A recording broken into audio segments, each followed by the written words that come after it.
তাদের উদ্দেশ্যে বলবো, এই তোমরা কেমন আছো? লেখাপড়া করছো তো? লেখাপড়া করতেই হবে। নকল, প্রস্তফা, জালিয়াতি কোনো কিছুই আর চলবে না। এহসানুল হক মিলন, মাননীয় মন্ত্রী, আপনার সময় 8 মিনিট। বিসমিল্লাহির রহমানির রহিম। মিস্টার স্পিকার, ধন্যবাদ জানাই আপনাকে এবং মাননীয় সংসদ নেতা, honourable leader of the house and the prime minister এবং আমার নির্বাচনী এলাকা কচুয়াবাসীকে আমি অত্যন্ত গর্বের সাথে স্মরণ করতে চাই। আমার জীবনে সুযোগ হয়েছিল শহীদ প্রেসিডেন্ট রাষ্ট্রপতি জিয়াউর রহমানের সময় তার সান্নিধ্যে ছাত্র রাজনীতি করার, শেখার সৌভাগ্য হয়েছিল বেগম খালেদা জিয়ার গাইডলাইন নিয়ে উনার সময়ে এই শিক্ষা মন্ত্রণালয়ের প্রতিমন্ত্রী কাজ করার। আমি আজ কৃতজ্ঞ ও সৌভাগ্যবান শহীদ রাষ্ট্রপতি জিয়াউর রহমান ও দেশনেত্রী বেগম খালেদা জিয়ার রক্তের উত্তরসূরি তারেক রহমানের নেতৃত্বে বাংলাদেশে এই ঐতিহাসিক পথ চলার অংশ হতে পেরে। মাননীয় স্পিকার, মিস্টার স্পিকার, আজ আমি লম্বা বক্তৃতা দিতে দাঁড়াইনি, কারণ বাংলাদেশের ইতিহাসে অতীতের যে কোনো সংসদের চেয়ে এই সংসদ একটি ইউনিক এবং একটি এক্সক্লুসিভ।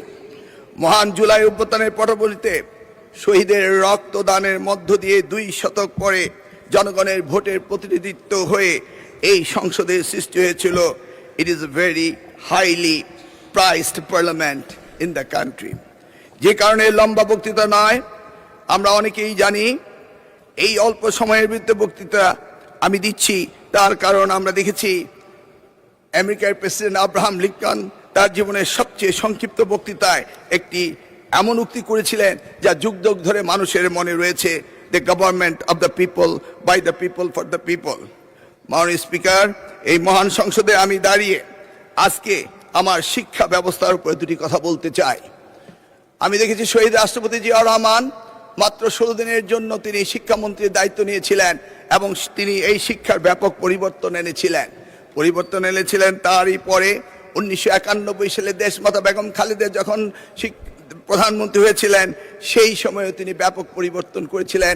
নারী শিক্ষার বিপ্লব এনেছিলেন, শিক্ষকদের জন্য অবসর ভাতা এবং কল্যাণ ট্রাস্ট হতে শুরু করে সকল সুযোগের ব্যবস্থা করে দিয়েছিলেন।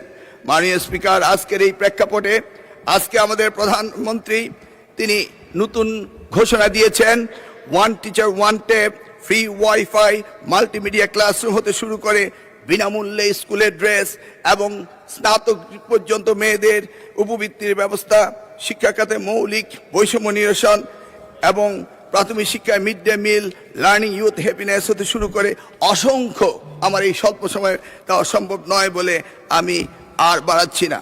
মাননীয় স্পিকার, তিনি মাধ্যমিক স্তরও এই ধরনের অনেক সুযোগ সৃষ্টি করেছেন, এমনকি তিনি টার্সিয়ারি লেভেলের এডুকেশনও অনেক সুযোগ সৃষ্টি করেছেন, যেটা করেছিল 1992 সালে প্রাইভেট ইউনিভার্সিটি অ্যাক্ট করে বেগম খালেদা জিয়া এবং ন্যাশনাল ইউনিভার্সিটি অ্যাক্ট করে এই দেশে বেসরকারি খাতে শিক্ষার ব্যাপক পরিবর্তন এনেছিলেন মাননীয় প্রধানমন্ত্রী।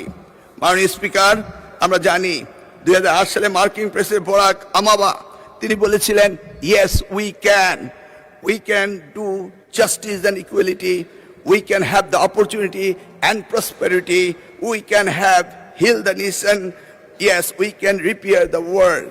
ঠিক যেমনি ভাবে আজকের প্রধানমন্ত্রী 25শে ডিসেম্বর যখন বাংলাদেশের মাটিতে এসেছিলেন, তখন তিনি বলেছিলেন, yes, we have a plan, yes, we have a plan. আমরা কিভাবে অর্থনৈতিক দুর্দশা থেকে কাটিয়ে উঠতে পারি, নতুন কর্মসংস্থান তৈরি করতে পারি এবং মানুষের জীবন কিভাবে উন্নত করতে পারি, সেই কথাগুলি তিনি বলেছিলেন, yes we have a plan. আমরা আমাদের ভাঙা বিশ্বাসকে আবারও জোড়া লাগাতে পারি, মানুষের আস্থা ফিরিয়ে আনতে পারি। তিনি বলেছিলেন, yes we have a plan. আমরা এই জাতিকে সুস্থ করতে পারি, ঘৃণা ও বিভাজনের রাজনীতি থেকে ঐক্য এবং ফিরিয়ে আনতে পারি। Yes we have a plan. আমরা শুধু একটি দেশ নয়, পুরো পৃথিবীর জন্য পরিবর্তন আনতে পারি। Yes we have a plan.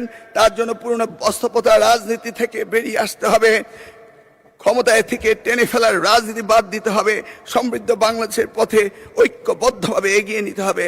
Mister speaker, আমি সংক্ষেপে একটা কথা বলতে চাই।